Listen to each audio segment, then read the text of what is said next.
Hello, people of the internet. I am Nick from Motor City Magic, and today I'm going to show you my Gravekeeper deck profile for April 2015. Well, June 2015 was the April Banlist anyway.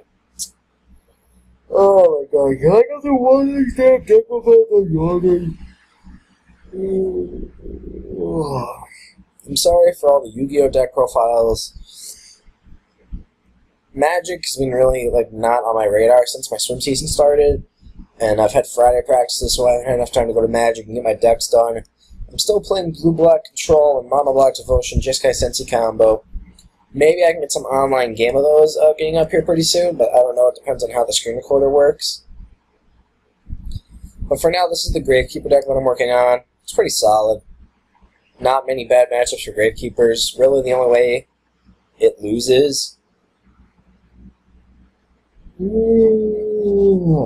is if it opens up, if it doesn't open up Necro Valley and doesn't open up any monsters, which is possible, but it rarely happens. This isn't the way I wanted it sorted, this is just the way the Dev Pro sorted it, so we're going to do this my way. We're going to start with 3 Gravekeeper Spies. It's the heart of the deck, it's the only 3 of. It's the only 3 of you actually want to run. You can go get any Gravekeeper out of the deck that isn't Heretic or Commandant, and even then, those are the 2 that you're just going to summon anyway. 2 copies of Recruiter. I like 2. I think 3 is a little too cloggy for me. And 2 makes the deck a little more consistent, so I can play more spells this way. It goes and searches any Gravekeeper in the deck that isn't Spy. And Spy you can go get off of our next card, Nobleman. Nobleman! If it dies by battle by an opponent's monster, you can go get a Spy face down or a Recruiter face down. Or you could go get a Descendant face down, but it just depends on the situation what you want to get. Otherwise, Nobleman is a solid card as a 2 of. You can go search it. That's perfectly fine at 2. By the way, all my Gravekeepers are 2 except for my onesies, which I'll explain in just a few seconds. 2 Assailant. This card is solid in the BA matchup and the Shadal matchup, to say the least. If they attack it with their Dante and it goes into defense, you can just say, okay, put it into attack. You could say, with Necro Valley in play, you could say, okay, I have 2,000. Switch your Dante into attack mode. Swing over it. Necro Valley says, no Dante effect.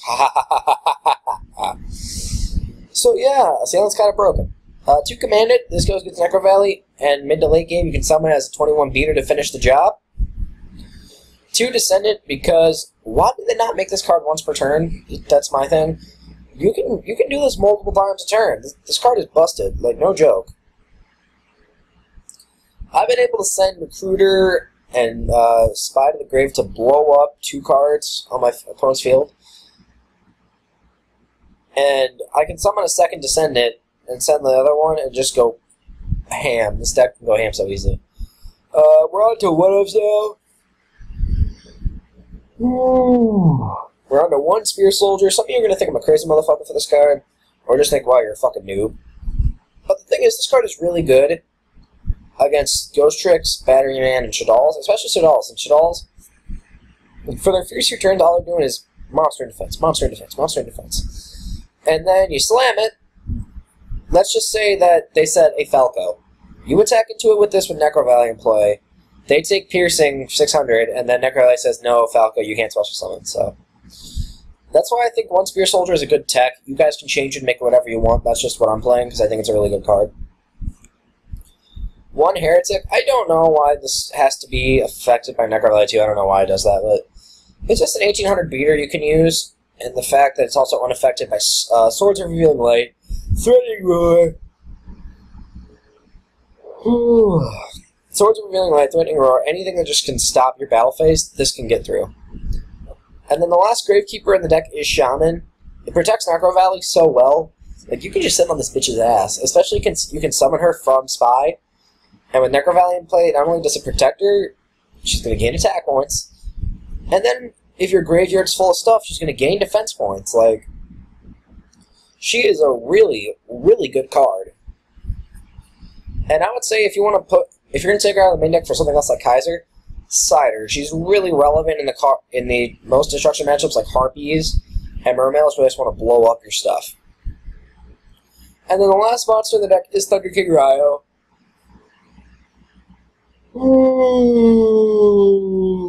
Ow, pain.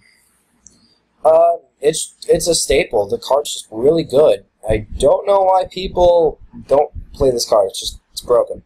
But there's reasons at one, damn it. That's it for my monsters. As you can see, I'm playing 17 monsters. That's a good lineup for me.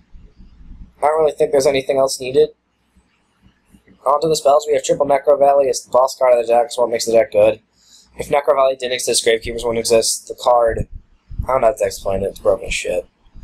Triple Duality, the deck needs a consistency, and you're only going to special summon off a Spy, so it's perfectly fine. 2 MST, because I think MST is a really good card. I don't like Galaxy Cyclone. You guys can hate me as much as you want for that. I'd rather play MST than Galaxy. 2 Dark Hole, Mass Removal, Book of Moon. I'm maining D-Fish because why not? You never really use your graveyard that much. It's only really for a Recruiter. And by the time you play D-Fish, or if you see it, Recruiter's already in the grave. So, yeah. And then 1 Royal Tribute because really, this card is broken. It's only really bad in like the Dark World Shaddoll matchups when they get their effects, but other than that, Satella Knights, Mermails, Burning Abyss, and what else? Boojins, I guess. The card just trucks a lot of decks. That's why you need to man it. The card is just busted.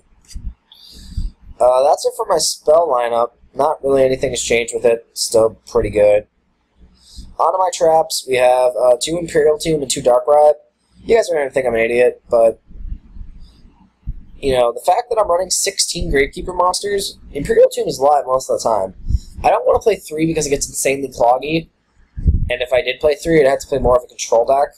The deck is really kind of a control deck, but at the same time, you need to hit in there with your Commandants and your Descendants and your Assailants when you can, because that damage is relevant. They can't really gain life points anymore, unless Aromas are a thing. In that case, go fuck yourself. Anyway, and Dark Bribe just counters stuff. It can counter a Regeki, it can counter a Dark Hole, it can counter an MST for Necro Valley, it can do a bunch of stuff for you that the rest of the cards in your deck can't. So that's why I think 2 Dark in the main is perfectly fine.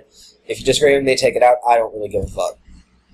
2 Depriz, because why not? I like it better than Mirror Force. And then Staples, Solemn, Bottomless, Compulse, Torrential. I did that in wrong order. I don't care. Extra deck. Let's run through this fast.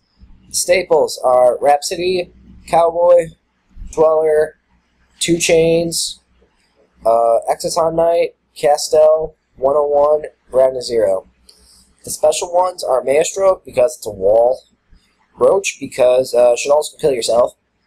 Heartland Draco, because really you're playing Necro Valley, why wouldn't you? Black Ship, because I can Black Ship you for game. Esther Key Beetle, because almost all of the cards in the deck are dark, and it can protect Necro Valley like a bitch. Dark Rebellion, because I'm just gonna wreck you. And Crazy Bucks, because why the hell not? Skill Drain's still a card. I'm sorry I ran through that really fast. It's just the extra deck's really staple at this point for a rank 4 deck.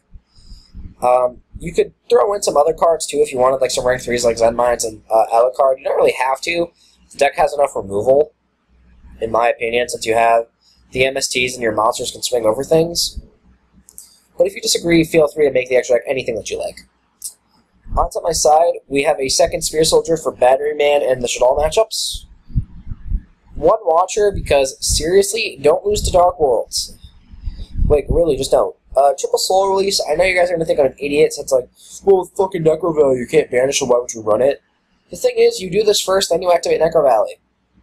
Again, Shaddolls, Burning Abyss, Light Swords, do I have to keep going? 2 Noblemen for Ghost Tricks and Shaddolls.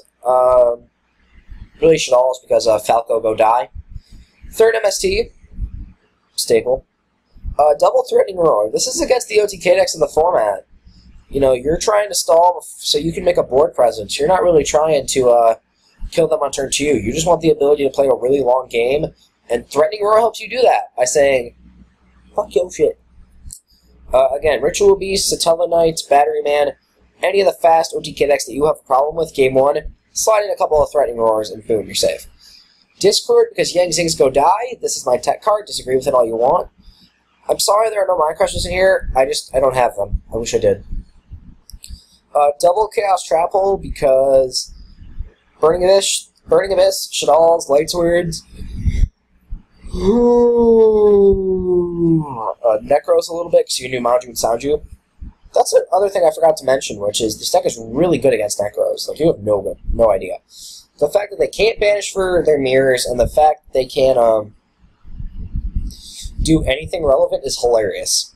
But anyway, this is really for the light and dark decks. And then double Curse Seal, the Forbidden Spell. The fact that you're playing 13 spells in your main, and you can possibly throw in 4 or 5 from the side, it can make this super alive. Because if you're up against Necros, okay, no more of any certain ritual spells to Tellarknights, no more Rhoda. Burning Abyss, they don't really run spells, not really relevant there. With Masters, you can say no more Mass Change for you, or Rhoda, or anything. The card just calls out so many decks. Like, I don't understand why people don't play it, but my opinion. Feel free to disagree. I just think the card's good in this format. So that was my Gravekeeper deck for April 2015. This was a deck that Jellyfish introduced to me, so thank you so much. I'll put a link to his channel in the description below for you guys to check him out. I'll also put a link to John's channel in the description below. They're starting to do some Yu-Gi-Oh! Stuff and some gaming stuff.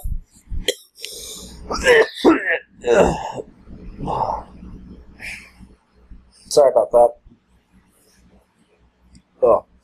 Anyway, links to their channels will be in the description below. I'll see if I can get some duels up with this. Thank you guys for watching. I'm Nick. Go check out OP White Squad, and I'll see you guys next time.